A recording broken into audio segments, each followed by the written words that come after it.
Hello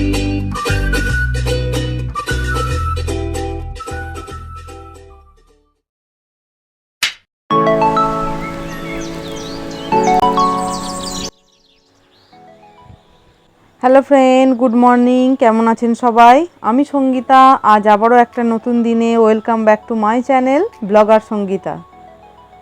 প্রতিদিন সকালবেলা উঠে যা কাজ সেটাই করতে যাচ্ছি। ছেলের জন্য আজ টিফিন বানাচ্ছি লুচি। ও প্রায় দিনই লুচি খেতে চায়। আগে তাও এক একদিন চাউমিন তৈরি করে দিতাম, যেহেতু স্কুল থেকে এখন বারণ করেছে, নাকি ও বলছে যে চাউমিন নিয়ে যাওয়া যাবে না, তাই চাউমিন করাটা পুরোপুরি বন্ধ করে দিয়েছি। ওই লুচি রুটির মধ্যেই রয়ে গেছি। কত মাই দেখি যে অনেক রকম খাবার দাবার বানিয়ে দিতে পারি, কিন্তু আমার ছেলে খুব একটা সেই সবগুলো খেতে পছন্দ করে না, তাই দেওয়া হয় না। ও লুচিটা বেশি পছন্দ করে। রুটি, জ্যাম, পাউরুটি, ফ্রুটস এইসব আমি ওকে দিয়ে থাকি। কেক বিস্কুটও মাঝে মাঝে দিয়ে দিই। আর এই যে বক বক করে যাচ্ছে রেডি হতে হতে। আমি বারবারই বলছি যে রেডি হয়ে নে। আমি এর আগেও ভিডিওতে বলেছি আমার ছেলেরা কথা বলতে প্রচণ্ড ভালোবাসে, ওরা প্রচুর বক বক করে।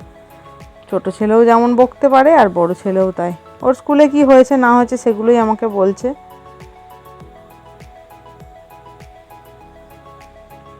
ওর দাদু দাঁড়িয়ে আছে ওকে নিয়ে যাবে বলে। আর ওর দাদু আজকে অনেকদিন পরে আমাকে একটা প্রশ্ন করছে, রোজ যে তুই এত ভিডিও করিস, এটা কি করিস? ফোনটা নিয়ে ছবি তুলিস কেন রোজ আমরা যখন যাই? আমার ছেলে আবার দাদুকে বোঝানোর চেষ্টা করছে যে আমি ভিডিওটা তুলে কি করি। ছেলে চলে যাওয়ার পর স্নান টান সেরে রোজের যা কাজ, পুজোটা আগে করে নিই, তাই পুজো করে নিলাম সকাল সকাল। আর দিদি প্রতিদিনই সকালবেলা এত এত ফুল তোলে বলে আমিও সকাল সকাল ঠাকুরকে এত এত ফুল দিতে পারি। নাহলে বাড়িতে দুটো ছোট ছোট গাছ আছে, বেশি ফুল হয় না। মাছ মাংসর ওপরে জীবন ধারণ করতে করতে আজ একটু নিরামিষের পালা। আজ বাড়িতে রান্না হয়েছিল নিরামিষ রান্না বান্না। বরবটি, আলু এইসব দিয়ে পোস্ত, আলু ভাজা আর ডাল, আর আনারসের চাটনি তো আছেই তার সাথে। আর মাছ মাংস রোজ না খেয়ে মাঝে মাঝে নিরামিষ খাওয়াও ভালো। এমনিতেই সপ্তাহে দুদিন, বৃহস্পতিবার শনিবার আমাদের বাড়িতে নিরামিষই হয়। এখানে হচ্ছে ডাল, পোস্তটা আগেই হয়ে গেছে তাই নামিয়ে রেখেছিলাম। আর আমি পোস্ত খেতে খুব ভালোবাসি, সবাই আমাদের বাড়িতে। দেখবেন যেদিন নিরামিষ রান্না বান্না হবে সেদিন একটু তাড়াতাড়ি রান্না হয়ে যায়। আমারও আজকে তাই হয়েছে, একটু তাড়াতাড়ি রান্না হয়েছে। ওপরে এসেছি ছোট ছেলেকে নিয়ে। আমি সকালে একবার স্নান করলেও রান্না বান্না করে আমি একবার ফ্রেশ হয়ে নিতেই পছন্দ করি, তাই সকালবেলা চান করে নেওয়ার পরও আমি রান্না করার পর একবার ফ্রেশ হয়ে ওপরে চলে এসেছি। আবার একবার ফ্রেশ হয়ে নিই যখন আমি বিকালবেলা ঘুম থেকে উঠে সন্ধে দিতে যাই তখন। আর একবার রাত্রিরে, তবে এখন বর্ষার ওয়েদার, ঠান্ডা তো, রাত্রিরে আর হচ্ছে না, চেষ্টা করছি না আর কি, গলা ব্যথা হচ্ছে মাঝে মাঝে। এই রান্না বান্না করার পর যে টাইমটা, ওটা আমার ছেলের সঙ্গেই কাটে, যেহেতু বড় ছেলে এখনও স্কুল থেকে ফেরে না। আর ফিরলেও ও ঘরের মধ্যে থাকে না, উড়ে উড়ে বেড়ায় বাইরে। যেহেতু আমাদের বাড়ির চারিপাশটায় মাঠ, পুকুর, ও এইগুলোতে ঘুরে ঘুরে বেড়ায়। পিপির বাড়ি আছে, সাইকেল নিয়ে দোকান চলে যায়, নানান ধরনের কাজ করে বেড়ায়। আমার ছেলে সকালের দিকটা ওর পিপির বাড়িতেই থাকে 10টার পর, খাওয়ার পর।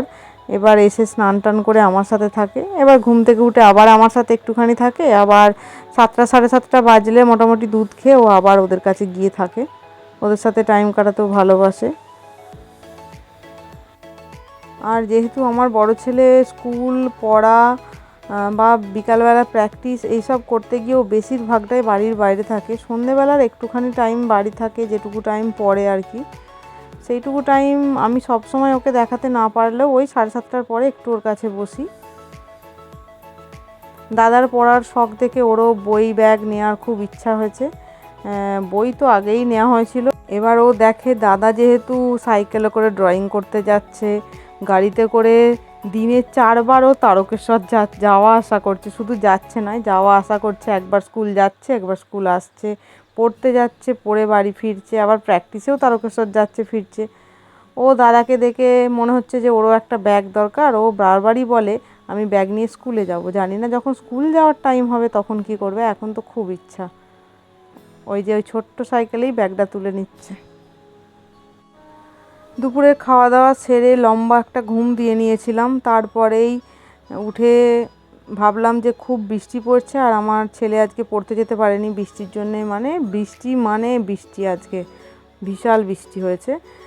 তার জন্যে ঘরে বসে কি করব, ওর অনেক প্রজেক্টের কাজ আছে, সেগুলো একটু হেল্পও করে দেবো আর ওকে লিখতে দেবো বলে ওকে নিয়েই বসেছি। যেটুকু লেখানো হয় আর কি সন্ধে হওয়ার আগে পর্যন্ত।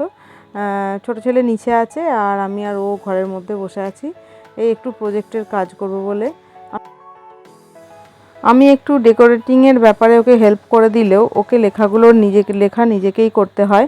তবে লেখাগুলোও আমি সার্চ করে রেখেছিলাম গুগল থেকে, কেননা অত কিছু মাথার মধ্যে আইডিয়া আনতে পারছিলাম না বলেই গুগলের সাহায্য নিয়েছিলাম। ওই যে প্রিন্ট আউট বলুন, সব রকমই আমি গুগল থেকে সার্চ করে নিয়ে ওকে লিখতে দিই। ওর বাবার ফোনটাতে ও লিখছে আর আমার ফোনটা থেকে ওর একটু ভিডিও করছি, যেহেতু ও লেখালেখি করছে তাই। বেশিরভাগ দিন ও বিকালবেলা থাকে না বাড়িতে, আর আজকে যেহেতু বৃষ্টি পড়ছে তাই বাড়ির বাইরেও বেরোতে পারেনি। তাই অফ টাইমে এই কাজটাই সেরে নেওয়া পছন্দ করলাম, যে না প্রজেক্টের কাজটা একটু এগিয়ে যাবে। তবে এই ডেকোরেটিংয়ের কাজে আমার এক ননদ আছে মানা, ও আমাকে হেল্প করে দেয়। আমার যেহেতু অনেক টাইম নেই তাই ও একটু হেল্প করে দিলে আমাকে আর অত আঁকতে হয় না, আর আমি অত ভালো আঁকতেও পারবো না ওর মতো।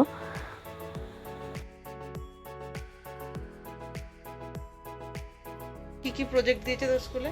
আমাদের এইবারে দুটো প্রজেক্ট দিয়েছে। প্রত্যেকবার একটা করে দেয়, শুধু এমডিপি প্রজেক্ট দেয়, কিন্তু এবারে এমডিপি প্রজেক্টের সাথে বিহারের ওপরে প্রজেক্ট বিহার দিয়েছে। দুটো প্রজেক্ট দিয়েছে, একটার নাম কি বললাম এমডিপি প্রজেক্ট, আর একটার নাম প্রজেক্ট বিহার। মানে বিহারের ওপরে যে বিহারের খাবার কি, ফসল কি, জাতীয় জিনিস কি, তারপর ওখানে জাতীয় পার্ক কি, তারপর খাবার।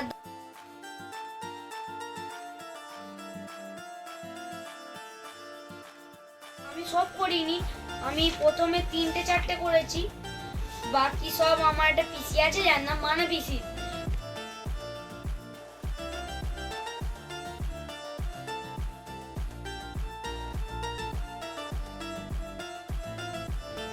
তো আমি শুধু দুটো ডিজাইনের কাজ করেছি, বাকি আমার দ্বারা তো ডিজাইনের কাজ হয় না। ড্রয়িং ভালো করি কিন্তু ডিজাইন পারি না। তাই আমার মানা পিসি আছে যার নাম মানা, ও ল নিয়ে পড়াশোনা করে, সাথে খুব সুন্দর আর্টিস্ট, ওই আমায় এইসব করে দিয়েছে ডিজাইনগুলো। তাই আমি ওকে এর জন্য খুব থ্যাংক ইউ বলছি।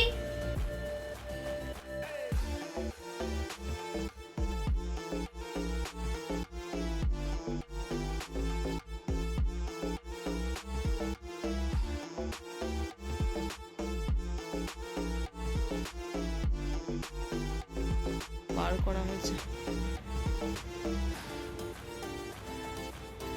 আর এটা হলো আমার favourite pen, the fountain pen. তো আপনারা দেখতেই পাচ্ছেন পুরনো যুগের, কিন্তু এটা আবার নিউ স্টাইলে। এর মধ্যে ইঙ্ক ডুবিয়ে করতে হয় না, এটা ভেতরে রিফিল আছে। তো আমি আপনাদের খুলে দেখাচ্ছি যেহেতু কিনেছি।